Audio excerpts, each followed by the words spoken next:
গ্রামে তৃণমূলের দালালরা আমাদের জল নিতে দিচ্ছে না। যেদিন ভোট হয়েছে সেদিন থেকে আমাদের গ্রামে গোটা ঘোরাঘুরি করছে, লাঠি দাঙ্গা নিয়ে মারধর করব, জল নিতে দেব না। পুকুর ঘাটে পুকুর ঘাটে বসে থাকছে, জলের সাবমার্শাল জলে বসে থাকছে ওইখানে তৃণমূলের দালাল। এইখানে ওইখানে সব যেখানে সাবমার্শাল আছে সেখানে বসে থাকছে। কেন? আমরা বিজেপি পার্টি করে বলে জল নিতে দেব না। যে নরেন্দ্র মোদী তোমাদেরকে নরেন্দ্র মুদ করেছে, ওই মুদ দিয়ে তোমরা রান্না করো, ওই মুদ দিয়ে তোমরা খাও। কারা বলছে এগুলো? ওই তৃণমূলের দালাল। নির্বাচন মিটতেই তৃণমূল কংগ্রেসের দাপাদাপি শুরু হয়ে গিয়েছে।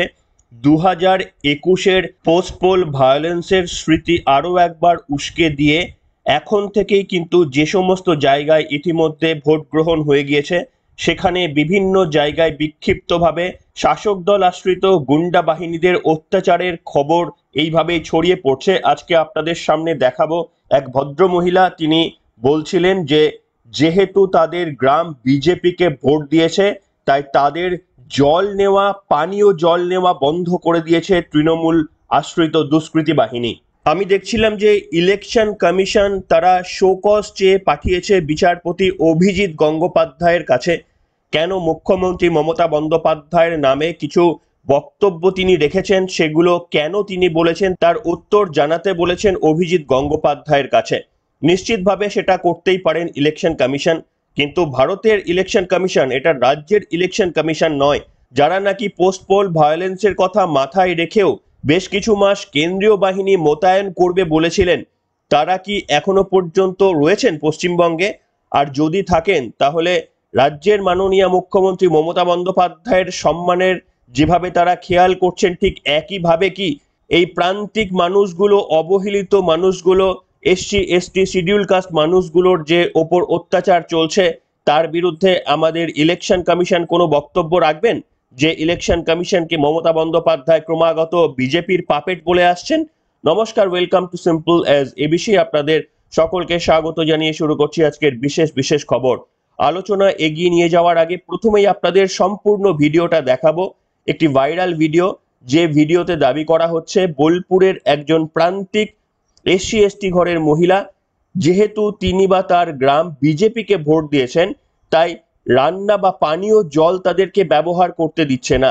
যেখানেই পানীয় জলের সংস্থান রয়েছে তাদের গ্রামে সেখানেই তৃণমূলের কোনো আশ্রিত দুষ্কৃতী বাহিনী অপেক্ষা করছে বা পাহারা দিচ্ছে। যারা শুধুমাত্র তৃণমূলকে ভোট দিয়েছে তাদেরকে কিন্তু এই জল দেওয়ার তারা সুযোগ করে দিচ্ছে। আসলে কেন্দ্রীয় বাহিনী থাকায় এবারে ভোটের মধ্যে বুথে কারচুপি করতে পারেনি ইচ্ছামতো।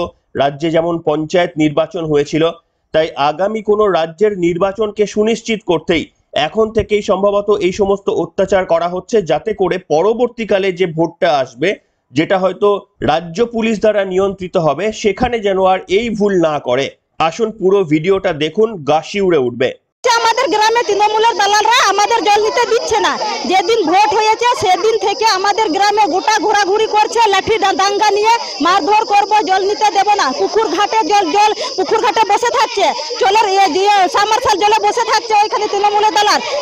ওইখানে সব যেখানে সাবমার্শাল আছে সেখানে বসে থাকছে। কেন? আমরা বিজেপি পার্টি করে বলে, অন্য কিছু আমাদের কোনো দোষ নেই। আমাদের পরিবার অনেক পরিবার আছে, অতগুলা লোক আছে, সব পুকুরের জলে আমরা রান্না করে এখন খাচ্ছি। আজকে 5 দিন হচ্ছে। নিয়ে বলছে কি জল নিতে দেব না। যে নরেন্দ্র মোদী তোমাদেরকে নরেন্দ্র মুদ করেছে, ওই মুদ দিয়ে তোমরা রান্না করো, ওই মুদ দিয়ে তোমরা খাও। কারা বলছে এগুলো? ওই তৃণমূলের দালাল, যে রুবি মুর্মু, তারপরে ভাতর মাড্ডি, তারপরে মনসা মাড্ডি, মাধু সরেন, আর এইদিকে হচ্ছে কালিদাস হেমব্রম, আর ওইদিকে হচ্ছে কি গঞ্জন বাস্কি। আপনারা এখন কি চাইছেন? আমরা এখন চাইছি যেমন ছিলাম সেইভাবেই থাকবো। জল যেন আমরা ব্যবহার করতে পারি, সবাই মিলে মিলেমিশে থাকবো। জলের জন্য ওরা যেন না বাধ্য করতে পারে যে জল নিতে দেব না।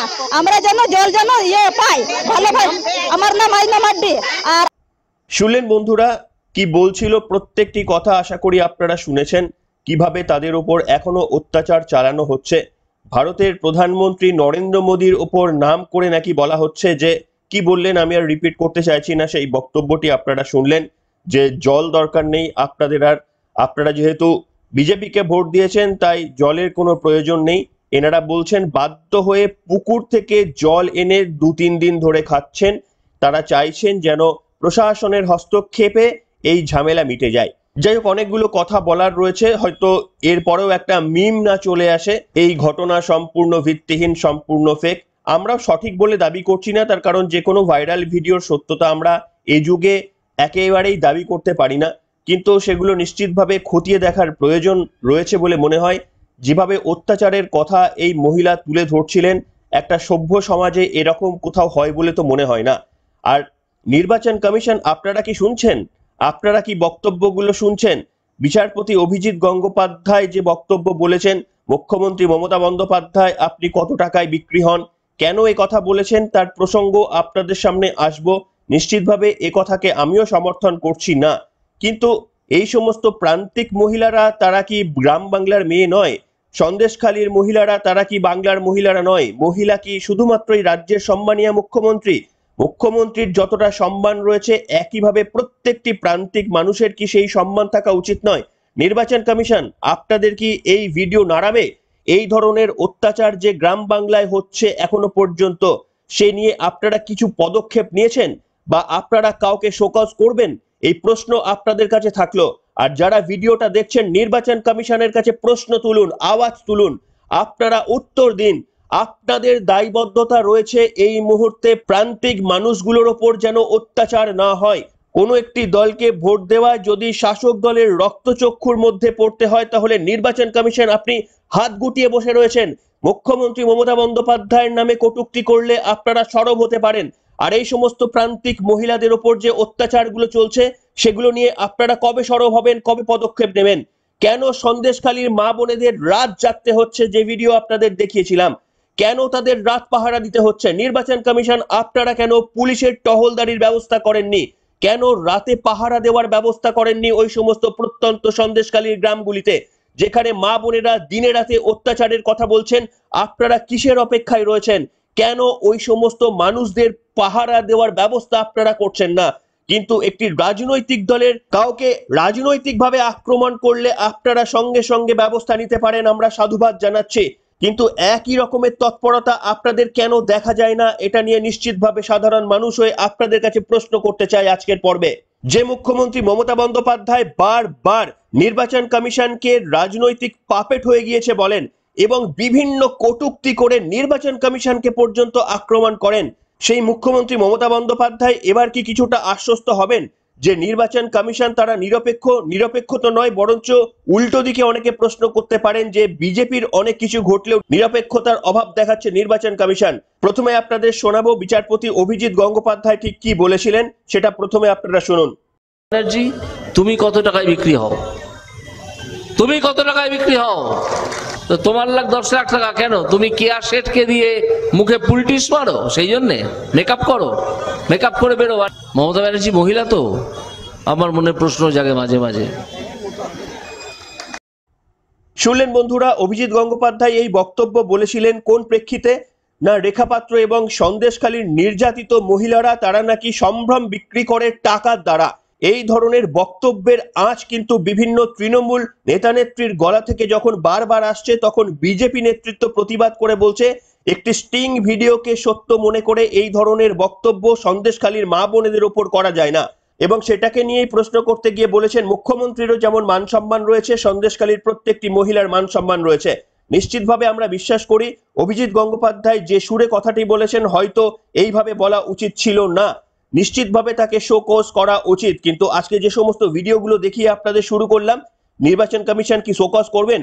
মুখ্যমন্ত্রী মমতা বন্দ্যোপাধ্যায় প্রত্যেকটি জনসভা থেকে 420 মোদির গ্যারেন্টি বলে যখন উল্লেখ করছেন, যখন বলছেন বিভিন্ন রকমের 2 অক্ষর 3 অক্ষর 4 অক্ষরের গালিগালাজ, কিংবা যখন ভারতের প্রধানমন্ত্রী নরেন্দ্র মোদীকে পশ্চিমবঙ্গে ঢুকতে দেব না যখন বলছেন, যদিও এই বক্তব্যটি পরে তিনি উইথড্র করেছিলেন, কিন্তু এই সমস্ত বিভিন্ন বক্তব্য রাজ্যের মুখ্যমন্ত্রী হাতাকুন্তির খেলা মা বোনেদের, এই বক্তব্যগুলো কি নির্বাচন কমিশনের কানে যাচ্ছে? কি বলেছিলেন মুখ্যমন্ত্রী কয়েকটি ঝলক আপনাদের দেখাতে চাইবো বিভিন্ন জনসভা থেকে।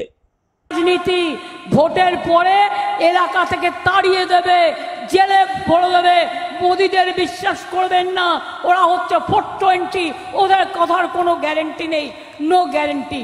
কেউ হাত লাগাতে পারবে না, হাত লাগালে খুন্তি ঝান্ডার খেলা হবে। হাত লাগালে হাড়ি করার খেলা হবে। জানে না বাংলাটা অন্যরকম, আর মা বোনেরা যদি জোটবদ্ধ হয় তা দেয়নি যখন মিথ্যে কথা বলে ভোট নিয়ে দুবার প্রধানমন্ত্রী হয়েছে। এবারে ভালো করে দিন, ভালো করে গেঁথে দিন ভোটের বাক্সে, যাতে একটা ভোটও তৃণমূল ছাড়া কেউ না পায়, জোড়া ফুল ছাড়া। বিচারপতি অভিজিৎ গঙ্গোপাধ্যায়ের উপর যদি শোকজ হয় তাহলে কেন মুখ্যমন্ত্রী মমতা বন্দ্যোপাধ্যায়কে শোকজ করা যাবে না? একটা নির্বাচনে হাতাখুন্তির কি প্রয়োজন রয়েছে এটা কেউ বুঝিয়ে বলতে পারবেন? কোন কাজে নির্বাচনে হাতাখুন্তি লাগে? ভোট দেওয়ার জন্য হাতাখুন্তির কি প্রয়োজন? কিংবা মোদি 420 এই কথাটা কি বলা যায়? একজন সম্মানীয় মুখ্যমন্ত্রী হয়ে দেশের সম্মানীয় প্রধানমন্ত্রীর বিরুদ্ধে কি এই ধরনের কথা বলতে পারেন? তাহলে কেন মমতা বন্দ্যোপাধ্যায়ের বলা বিভিন্ন অংশগুলিকে নিয়ে নির্বাচন কমিশন কোনো পদক্ষেপ নিচ্ছেন না? এই প্রশ্নের উত্তর নির্বাচন কমিশন দিতে পারবেন? নাকি একেবারেই তারা হাতের পুতুল হয়ে গিয়েছেন এই রাজ্য সরকারের? তার কারণ এতটাই প্রভাব এই তৃণমূল কংগ্রেসের, আমরা উত্তর দিতে পারবো না। আপনাদের দেখিয়েছিলাম আরো একটি চিত্র। ভারতের প্রধানমন্ত্রী নরেন্দ্র মোদী সর্বোচ্চ পদে থাকা অবস্থাতেও যখন নমিনেশন ফাইল করতে গিয়েছিলেন তখন সেই নমিনেশন তিনি দাঁড়িয়ে দাঁড়িয়ে দিচ্ছিলেন, আর ইলেকশন কমিশনের যে আধিকারিক ছিলেন তিনি বসে সেই নমিনেশনটি গ্রহণ করছিলেন। এবং এটি রীতি। উল্টো দিকে এই রাজ্যে অভিষেক বন্দ্যোপাধ্যায়, যিনি ধারে ভারে নরেন্দ্র মোদীর থেকে অনেকটা নিচে, অনেকটা পিছিয়ে রয়েছেন, সেই অভিষেক বন্দ্যোপাধ্যায় যখন নমিনেশন ফাইল করতে গেলেন তখন নির্বাচন কমিশনের চেয়ারপারসনরা তারা একেবারেই উঠে দাঁড়ালেন, উঠে দাঁড়িয়ে অভিষেক বন্দ্যোপাধ্যায়ের নমিনেশন গ্রহণ করলেন। আপনাদের বলবো, গোটা ভারতবর্ষ জুড়ে এতগুলো প্রার্থী তাদের নমিনেশন ফাইল করছে, একটা চিত্র দেখান যেখানে নির্বাচন কমিশন উঠে দাঁড়িয়ে এই ধরনের নমিনেশন পত্র গ্রহণ করছে কোনো প্রার্থীর কাছ থেকে। তাহলে কি এই রাজ্যে এসে শাসক দলের প্রভাবমুক্ত হতে পারছে না নির্বাচন কমিশন? এতটাই দৌর্দণ্ড প্রতাপ আমাদের শাসক দল যে নির্বাচন কমিশন, জাতীয় নির্বাচন কমিশন পর্যন্ত গুটিয়ে যাচ্ছে। তাহলে পশ্চিমবঙ্গের এই সমস্ত প্রান্তিক মহিলারা যারা অভিযোগ করছেন তাদেরকে জল দেওয়া হচ্ছে না, কারণ তারা বিজেপিকে ভোট দিয়েছেন বলে। সন্দেশখালীর মা বোনেরা যারা দিনের পর দিন অত্যাচারিত হচ্ছে তাদের কিভাবে সমস্যার সমাধান হবে একথা তো নিশ্চিতভাবে আমরা খুব ভালোভাবেই আন্দাজ করতে পারি। তবে আমাদের ক্ষুদ্র সামর্থ্য হয়ে আমরা কিন্তু এই আওয়াজটা তুলবো, আমরা কিন্তু প্রতিবাদ করতেই থাকবো। আর আপনাদেরও রিকোয়েস্ট করব, আপনারাও সম্মিলিতভাবে প্রতিবাদ করুন যে কোনো পর্বে। এই ডায়ালেমা চলতে পারে না। সন্দেশখালীর মা বোনেদের যতটা সম্ভ্রম রয়েছে, যতটা ইজ্জত মান রয়েছে, রাজ্যের সম্মানীয় মুখ্যমন্ত্রীর ঠিক ততটুকুই রয়েছে। নিশ্চিতভাবে তিনি প্রশাসনিক প্রধান, তার দায়িত্ব কর্তব্য অনেকটাই বেশি, কিন্তু প্রান্তিক মানুষগুলোর সম্মান কোনো অংশে কম এটা কি কেউ বলতে পারেন? তাই যে ভিডিও দেখিয়ে শুরু করলাম, অত্যন্ত লজ্জার এই ছবি, আপনারা নিশ্চিতভাবে আজকের পর্বে প্রতিবাদ করবেন এটুকুই আশা। তার কারণ বাকি সমস্ত সাংবিধানিক পদগুলো বোধহয় এই মুহূর্তে চুপ করে বসে রয়েছে, তারা শাসক দলের ওপর কোনো ভুল হলে শুধুমাত্র আওয়াজ তোলে। কি বলবেন বন্ধুরা? আপনাদের মতামতের প্রতীক্ষায় থাকলাম। এখনকার মতো এখানে শেষ করলাম।